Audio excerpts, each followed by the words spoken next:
had the imaging today in Southern California, and Klay Thompson, now you're looking at a 8 to 10 month rehab. He will miss the entire season. And again, this happened when he was playing a pickup game in Southern California.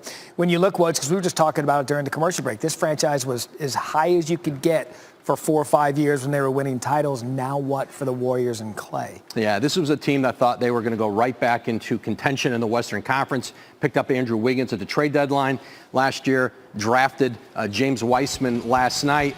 They have some remedies financially that they can go out and do some things in the next week, but you're not replacing Klay Thompson. They have a $17 million trade exception that would cost them 3 times that to use any part of it.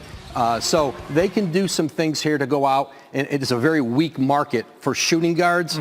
But I think anything they do this year, you're looking at a stopgap move. This is a team greatly diminished without the loss of, obviously one of the 2 Splash Brothers. For NBA fans out there, maybe Warriors fans watching us, maybe a comparable. Everyone knows his former teammate in Golden State, Kevin Durant, had the same injury.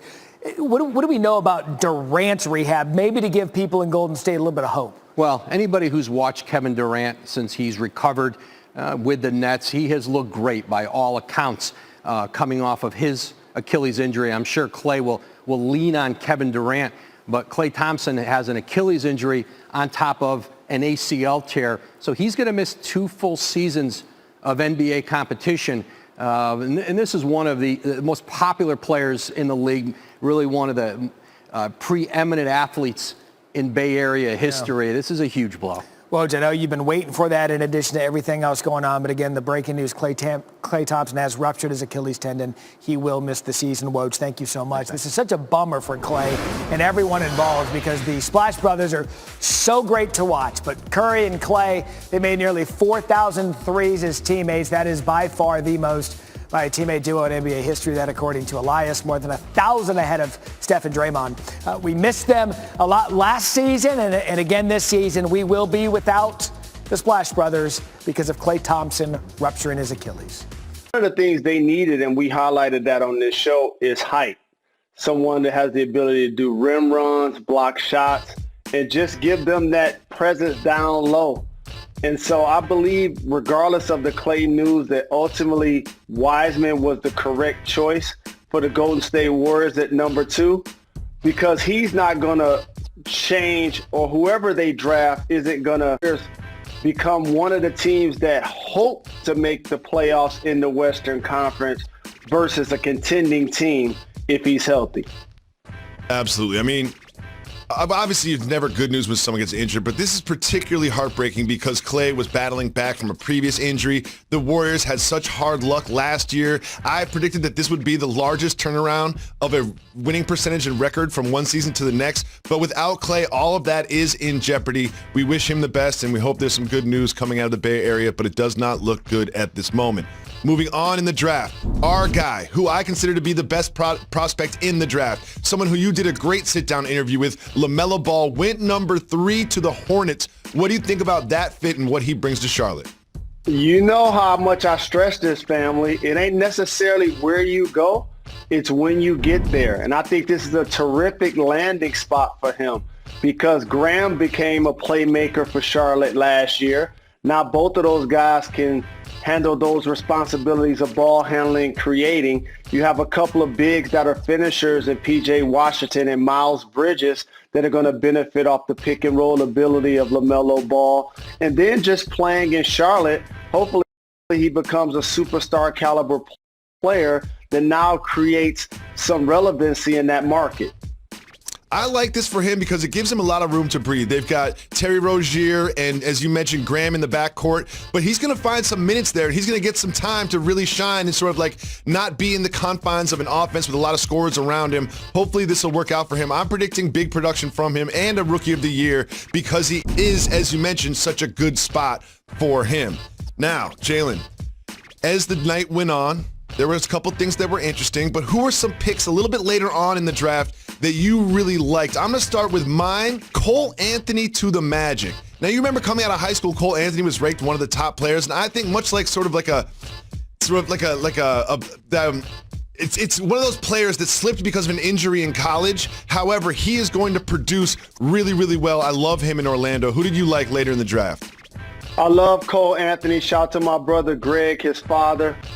I believe this draft was unique overall, Jacoby, because when you look at the lottery, you don't see players from Duke and Kentucky and UNC and Kansas. My sleepers, one in the East, is the Atlanta Hawks and what they were able to do in the draft, but also in the West, Jalen Smith of the Phoenix Suns.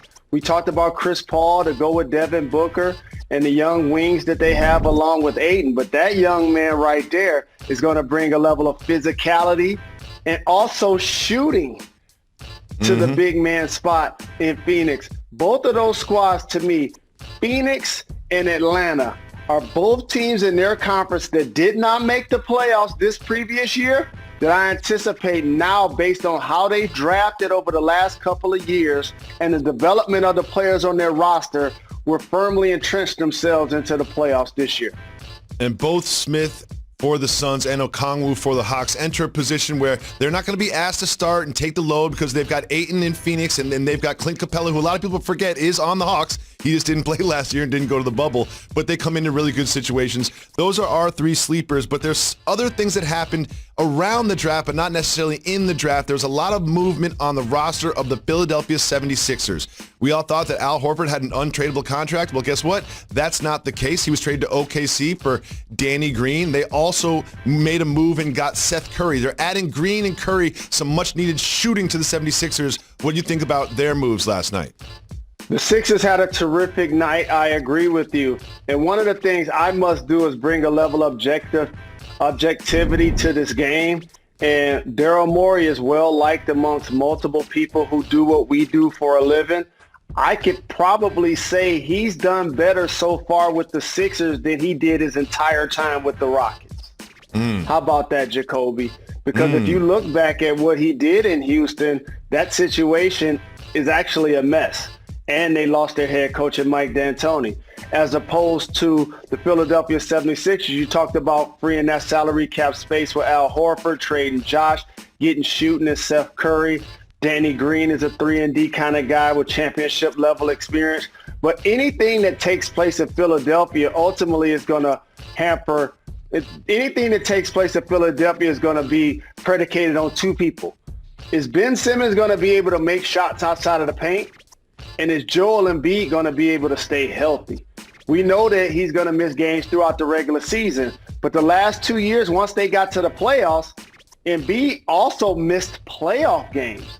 So that's going to be crucial. Those two guys are still going to be the anchor to what they're trying to do. But I think Tobias Harris is going to be a player that flourishes with Doc Rivers as the head coach. Well, Doc Rivers famously had Austin Rivers on his roster, and now he's got Seth Curry, who most people know but some may not, is Doc Rivers' son-in-law. So he's now had his son and now his son-in-law on his team in the past handful of years. I really think that when you look at the Sixers roster, one thing that they are missing is shooting, and they get that with Green and Curry. I really think that was smart for them. And Richardson sort of played great in Miami, and when they acquired Richardson, I really thought that he would be a 3-and-D type player. Didn't really work out that way in Philly, and I think that they did some good moves here. But one thing we need to mention is what Sam Presti is doing in Oklahoma City. Just look at the picks that this man has amassed. Just look at all these picks. For the next 5 years, they're going to be drafting, if they keep these picks, so many first-round picks. All I know is this, is the Oklahoma City G League team is going to be the best G League team in the history of the G League. If I was on the G League roster right now, I would be very concerned about all the first